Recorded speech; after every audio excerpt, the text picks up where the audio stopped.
নমস্কার, আমি সুকৃতি দান। আশা করি আপনারা সবাই ভালো আছেন। আপনারা সবাই দেখছেন অ্যাস্ট্রো সলিউশন। আজকে আমি আলোচনা করবো যে সমস্ত মিথুন রাশি বা লগ্নের এই যে 2025 সালের মে মাসে সার্বিক একটা পরিবর্তন আমরা দেখতে পাবো। কোন দিক থেকে আপনাদের এই পরিবর্তনটা সব থেকে গুরুত্বপূর্ণ হবে, মে মাসে কি কি গ্রহগুলো রাশি পরিবর্তন করছে তার সার্বিক একটা পুঙ্খানুপুঙ্খভাবে বিশ্লেষণ করব। তো আশা করবো আপনাদের ভালো লাগবে। তো অনুষ্ঠানটিকে মন দিয়ে শুনুন এবং বোঝার চেষ্টা করুন। মূল আলোচনা আসার কারণে জানি যে অ্যাস্ট্রো সংক্রান্ত নিত্য টিপস পেতে আমার এই অ্যাস্ট্রো সলিউশন চ্যানেলকে সাবস্ক্রাইব করুন এবং পাশে থাকা বেল আইকনে ক্লিক করুন। চলে আসি মূল আলোচনায়। প্রথমে বলবো, দেখুন এই মিথুন রাশি বা লগ্নের এই 2025-এর মে মাসে সব থেকে বেশি গুরুত্বপূর্ণ হবে কেন, তার মেন কারণ হচ্ছে চারটে স্লো মুভিং প্ল্যানেটের মধ্যে তিনটে স্লো মুভিং প্ল্যানেট যেমন বৃহস্পতি, রাহু এবং কেতু এই মে মাসে কিন্তু রাশি পরিবর্তন করবে। এছাড়া বাকি গ্রহগুলো রাশি পরিবর্তন করবে, সেগুলো থাকছে, কিন্তু তিনটে স্লো মুভিং প্ল্যানেট এই মে মাসে রাশি পরিবর্তন করা সমস্ত মিথুন রাশি বা লগ্নকে সব থেকে বেশি প্রভাবিত করবে। এবং মে মাসে অন্যান্য গ্রহগুলো কিভাবে আপনাদের উপর প্রভাবিত করছে সবকিছু পুঙ্খানুপুঙ্খভাবে আপনাকে তুলে ধরার চেষ্টা করবো। প্রথমে বলবো, দেখুন অলরেডি শনি যখনই কুম্ভ রাশি থেকে রাশি পরিবর্তন করে দশম ভাবে প্রবেশ করেছে, আপনাদের ক্ষেত্রে কিন্তু রাহু যুক্ত হয়েছে এবং সেই সঙ্গে কালসর্প যোগের সূচনা হয়েছে, অর্থাৎ কেতু 4th হাউসে এবং 10th হাউসে রাহু। এবং এই গ্রহগুলো মোটামুটি ভাবে 10, 11, 12, 1, 2 এবং 4-এর মধ্যে, অর্থাৎ এই 10 নাম্বার থেকে 4 নাম্বার ঘরের মধ্যে অবস্থান করছে এবং 4 নাম্বার থেকে এই 5 নাম্বার থেকে 9 নাম্বার ঘরটা পুরো ফাঁকা পড়ে রয়েছে। সুতরাং একটা কালসর্প যোগের সূচনা হয়েছে, তাই প্রচন্ড লেভেলের একটা আনস্টেবিলিটি অবস্থা কিন্তু সমস্ত মিথুন রাশি বা লগ্নকে এই মুহূর্তে ফিল করতে হচ্ছে, বিশেষ করে কর্ম রিলেটেড ব্যাপারে।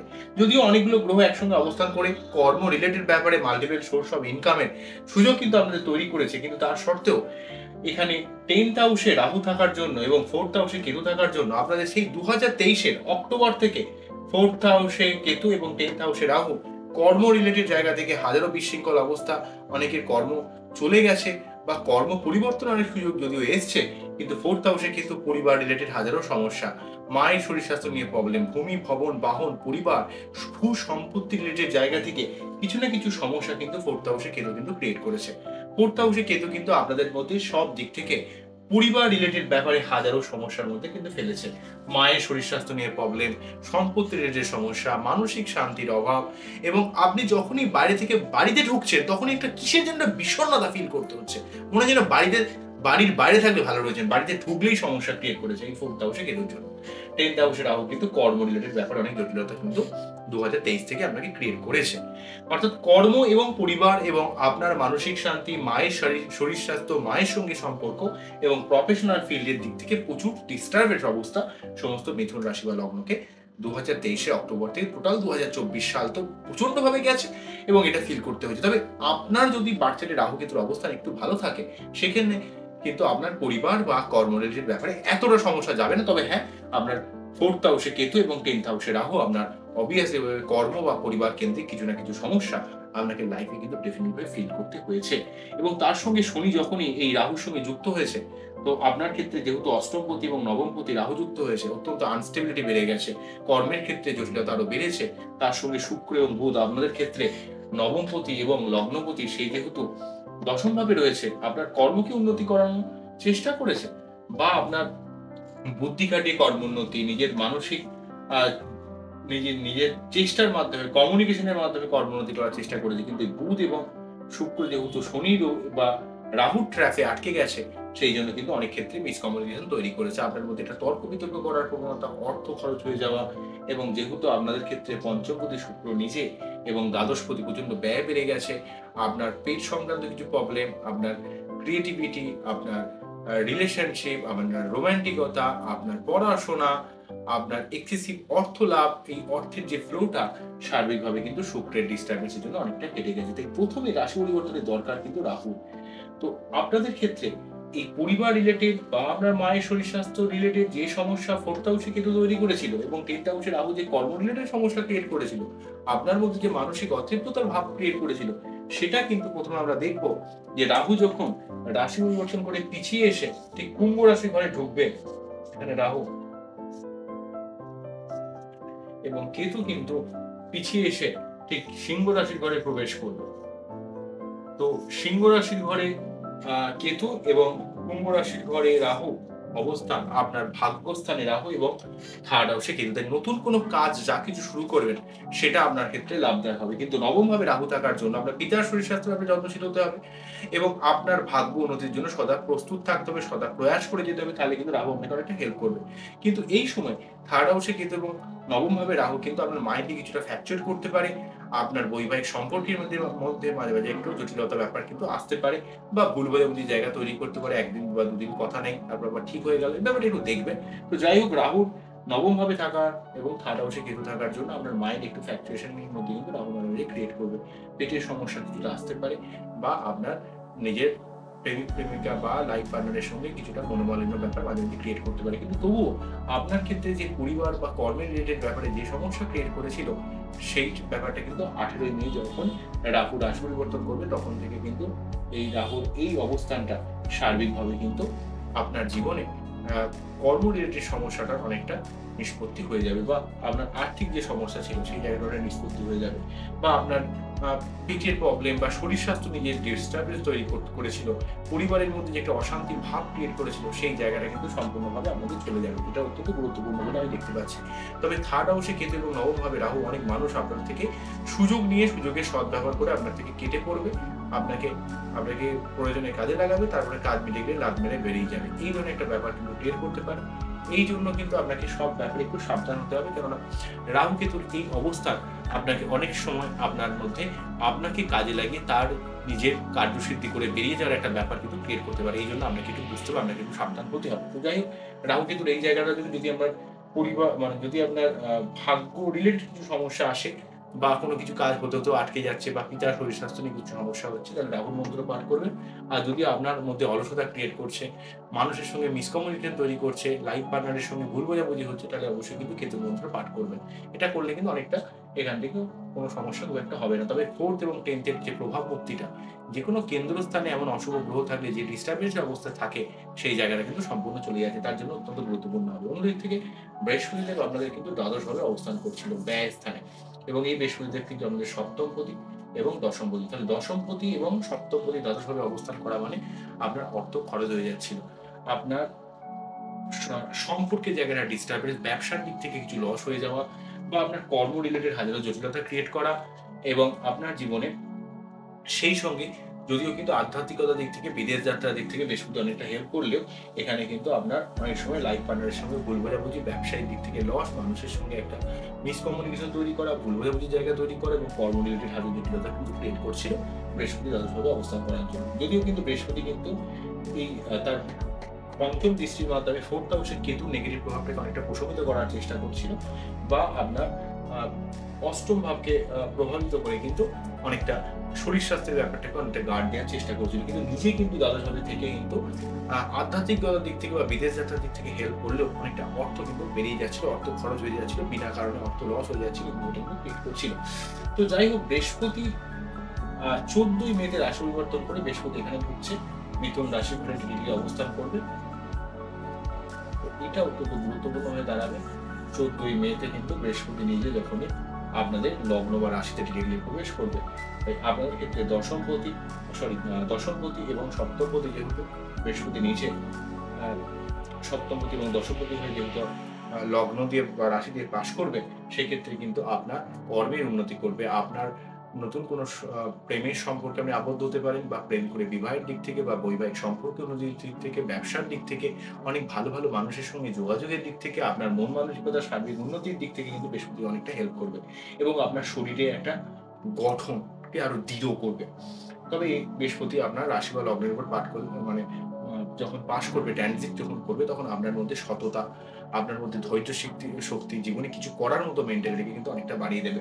বৃহস্পতি এখান থেকে তার পঞ্চম দৃষ্টি যেহেতু আপনার সন্তান স্থানে অর্থাৎ পঞ্চম ভাবে প্রভাবিত করবে, তাই আপনার প্রেম ভালোবাসার দিক থেকে, পড়াশোনার দিক থেকে, সন্তানের দিক থেকে বা সন্তানের পরিকল্পনা, সন্তানের প্ল্যানিং এর দিক থেকে আপনাকে কিন্তু বৃহস্পতিদেব অনেকটা হেল্প করে দেবে। কেননা এখানে কিন্তু বৃহস্পতিদেব প্রেম ভালোবাসা, ক্রিয়েটিভিটি, ব্যবসা, সন্তান, বুদ্ধি বা রোমান্টিকতার জায়গায় আপনার সঠিক কাজে বুদ্ধি ইউজ করে সেখান থেকে অর্থ ইনকামের জায়গায় বৃহস্পতি কিন্তু অনেকটা হেল্প করবে বৃহস্পতি সেখান থেকে সপ্তম ভাবকে প্রভাবিত করার জন্য কিন্তু আপনার জীবনে সার্বিকভাবে কিন্তু রিলেশনের জায়গাটা অনেক ভালো হবে, অনেক স্টেবল হবে, সম্পর্কে উন্নতি হবে, অনেক মানুষের সঙ্গে একটা যোগাযোগ বৃদ্ধি পাবে, আপনার গুরুস্থানীয় মানুষের থেকে অনেকটা হেল্প আপনি লাইফে পাবেন, আপনি অনেক অর্থনৈতিক দিক থেকে অনেক বলশালী হবেন, আপনার মুখের ভাষা যেখানে আপনি প্রয়োগ করুন না কেন সেটা কিন্তু অনেকটা পজিটিভ হয়ে যাবে, অনেক মানুষ আপনাকে সম্মান করতে বাধ্য হবে। বৃহস্পতি কিন্তু লগ্ন বা রাশিতে পাশ করছে এবং সপ্তম ভাবকে প্রভাবিত করছে, সেক্ষেত্রে কিন্তু মানুষের কাছে আপনার গ্রহণযোগ্যতা, আপনার ভ্যালুয়েশন অনেকটা বৃদ্ধি পাবে। অন্যদিক থেকে কিন্তু নবম ভাবে দৃষ্টি প্রদান করবে এবং রাহুর নেগেটিভ প্রভাবটাকে কমাবে এবং ভাগ্যিক উন্নতি করার চেষ্টা করবে। আপনার আপনি যদি বৃহস্পতি একটু পাওয়ার আপ করতে পারেন, প্রতি বৃহস্পতিবার নিরামিষ খাওয়া, প্রতি বৃহস্পতিবার বৃহস্পতি দেবের মন্ত্র পাঠ করলে বৃহস্পতি দেবের নবম ভাবে যে দৃষ্টিটা এবং বৃহস্পতি কিন্তু পাওয়ার আপ আপনাকে করে দিতে হবে, তাহলে কিন্তু বৃহস্পতি কিন্তু নবম ভাবে রাহুর নেগেটিভ প্রভাবটা অনেকটা সীমিত করে দেবে, অনেকটা কমিয়ে দেবে এবং সেক্ষেত্রে কিন্তু আপনার আধ্যাত্মিকতার দিক থেকে উচ্চশিক্ষা গবেষণা বা আপনি ভাগ্য উন্নতির জন্য যে জায়গাটাকে অত্যন্ত মুখী হয়ে রয়েছে, বৃহস্পতি কিন্তু সেই জায়গাটা কিন্তু আপনাকে অনেকটা হেল্প করবে, অনেকটা কিন্তু অনেক সাহায্য করবে।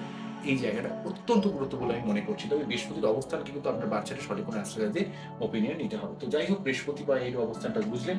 আচ্ছা, আরেকটা কথা বলি যে রাহু কেতু চতুর্থ এবং দশমে রয়েছে। শনি এখান থেকে যখন এখানে ঢুকেছে, অর্থাৎ কুম্ভ থেকে যখন মিনে ঢুকেছে, তখন থেকে কালসর্প যোগের সূচনা হয়েছে এবং কালসর্প যোগের সূচনা হলে অ্যাকচুয়ালি মঙ্গল কিন্তু কালসর্প যোগকে ভাঙবে হচ্ছে 28শে জুলাই মঙ্গল যখন, কারণ এই মুহূর্তে মঙ্গল কিন্তু আপনাদের বাচ্চাটি দ্বিতীয়ভাবে নিচস্থ হয়ে অবস্থান করছে 7ই জুলাই পর্যন্ত, 3rd এপ্রিল থেকে 7ই জুন পর্যন্ত এখানে অবস্থান করবে। তো এই জন্য কিন্তু আপনার অর্থকেন্দ্রিক ব্যাপারে, অর্থ সেভিংস এর ব্যাপারে কিছুটা ডিস্টার্বেন্স অবস্থা তৈরি করা, মাঝে মাঝে আপনি স্টেট কার্ড কথা বলে ফেলছেন, সত্যি কথা বলে ফেলছেন, অনেকের সঙ্গে সম্পর্কে অবনতি হয়ে যাচ্ছে, লোক ভুল বুঝছে। মঙ্গল সেকেন্ড হাউসে থেকে নিজস্ব থাকার জন্য আপনার যেহেতু এক্ষেত্রে ষষ্ঠপতি এবং একাদশপতি যেহেতু দ্বিতীয় রয়েছে, আপনার অর্থ ইনকামের অনেক চেষ্টা করছে, কিন্তু নিজস্ব হয়ে থাকার জন্য আপনার অনেক ক্ষেত্রে অর্থ আনলে অনেক ক্ষেত্রে আপনি মাঝে মাঝে অর্থ খরচ করে ফেলছেন বা আপনার শারীরিক শক্তি বা ঊর্জা শক্তিটা এটা কমে যাচ্ছে মঙ্গলের ডিস্টার্বেন্সের জন্য। 7ই জুন যখন মঙ্গল এই ঘরে প্রবেশ করবে, সিংহ রাশি ঘরে, তারপর থেকে কিন্তু মঙ্গল অরিস্টে স্ট্রং হবে, তখন থেকে কিন্তু আপনার আর্থিক অবস্থার একটা উন্নতি হবে। কারণ মঙ্গল কিন্তু একাদশপতি দ্বিতীয়ভাবে থাকলেও এক্ষেত্রে অনেক অর্থ অনেক কিন্তু আনলে অনেকগুলো সম্ভাবনা তৈরি করছে, কিন্তু দেখবেন সুযোগগুলো যেন দরজায় এসে আটকে রয়েছে, কিন্তু কাজগুলো যেন হচ্ছে না। তো মঙ্গল যখন 7ই জুন এই ঘরে প্রবেশ করবে সিংহ রাশি ঘরে, তখন কিন্তু আপনার অনেকটা শরীর অনেকটা ঠিক হবে বা আর্থিক যে একটা আয় উন্নতির জায়গাটা একটা বৃদ্ধি করবে, শারীরিক অবস্থার উন্নতি করবে, আপনার ভূমি, ভবন, বাহন বা পরিবার সংক্রান্ত ব্যাপারে অনেক সমস্যা একটা নিষ্পত্তি হবে এবং সেই সঙ্গে শত্রুতা নির্মূল করা, লোন শোধ করা, আপনার জীবনের সার্বিক প্রাপ্তিযোগের সুযোগ তৈরি করা, ব্যাপারগুলো তৈরি করবে। অন্যদিক থেকে দেখুন, এখানে মঙ্গল 28শে জুলাই পর্যন্ত অবস্থান করলেও 7ই জুন থেকে 28শে জুলাই পর্যন্ত কিন্তু এখানে মঙ্গল কিন্তু সিংহ রাশি ঘরে অবস্থান করবে, তখনও কিন্তু কালসর্প যোগটা থাকবে। যখন মঙ্গল 28শে জুলাই এই সিংহ রাশি থেকে রাশি পরিবর্তন করে কন্যা রাশির ঘরে প্রবেশ করবে, তখন কিন্তু প্রকৃত কালসর্প যোগটার খণ্ডন হবে, তখন থেকে অনেকটা স্টেবিলিটি আমরা ফিরে পাবো। বুঝতে পারছেন কি বললাম? তাহলে স্টেবিলিটি জায়গাগুলো আমি একটু বলে যাই। প্রথমে হচ্ছে 14ই মেতে বৃহস্পতির রাশি পরিবর্তনে বৃহস্পতির একটা সার্বিকভাবে লগ্ন রাশির উপর একটা পজিটিভ প্রভাব, যেটা আপনার বিয়ে করার দিক থেকে, কর্মের উন্নতির দিক থেকে, মন মানসিকতা, সন্তান, ক্রিয়েটিভিটি, ব্যবসা, ভাগ্যের একটা সার্বিক উন্নতি। আবার রাহু কেতুর চতুর্থ দশমের এর প্রভাব মুক্তি হবে 18ই মের পর থেকে, সেটা একটা উন্নতি। আবার এখানে আপনাদের বুধ এই মুহূর্তে সঙ্গে আটকে রয়েছে, 7ই মে কিন্তু বুধ রাশি পরিবর্তন করে এখানে মেষ রাশির ঘরে প্রবেশ করবে। সেক্ষেত্রে কিন্তু বুধের যে আনস্টেবিলিটি, যে অধৈর্য ভাব বা আপনার মধ্যে মিসকমিউনিকেশন জায়গাটা কিন্তু 7ই জুনে মের পর কিন্তু অনেকটা কেটে যাবে বুধের দিক থেকে। তবে 28শে জুলাই পর থেকে কিন্তু সম্পূর্ণ কালসর্প যোগের ব্যাপারটা কিন্তু মঙ্গল যখন রাশি পরিবর্তন করবে তারপর কিন্তু খণ্ডন হবে। তো যাই হোক, এখানে যে একসঙ্গে অনেকগুলো গ্রহ অবস্থান করার জন্য যে আনস্টেবিলিটি এই মুহূর্তে আমরা ফিল করছেন, এটা কবে যাবে? দেখুন, প্রথমে 7ই জুন কিন্তু বুধ চলে যাবে হচ্ছে একাদশ ঘরে, তখন কিন্তু বুধ এই এতগুলো গ্রহ, বিশেষ করে শনি রাহু প্রভাবযুক্ত হয়েছে, মিসকমিউনিকেশন, একটা ভুল বোঝাবুঝি, আপনার অনেক সময় অনেক সিদ্ধান্ত নিতে সমস্যা ক্রিয়েট করছে, আপনি সঠিক জায়গায় বুদ্ধি ইমপ্লিমেন্ট করতে পারছেন না, এই জায়গাটা কিন্তু বুধ যখন একাদশ ঘরে প্রবেশ করবে তখন কিন্তু এই মিসকমিউনিকেশন ব্যাপারটা ঠিক হবে 7ই জুন।